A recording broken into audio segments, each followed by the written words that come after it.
Deimantė sakyko, ką jums reiškia šis festivalis? Aš tai labai iš tikrųjų džiaugiuosi visą laiką būdama, pirmiausia, įvairių renginių užkulisiuose.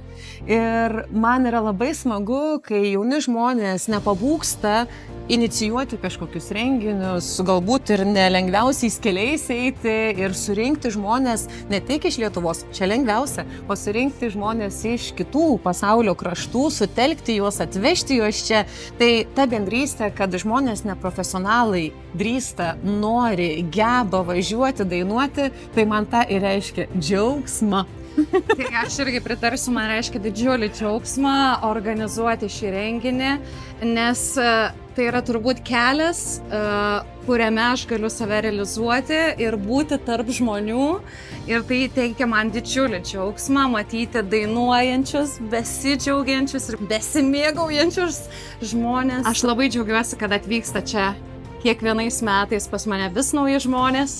Negaliu sakyti pas mane, pas mus į Lietuvą. Ten daug jų. Tai labai tuom džiaugiuosi.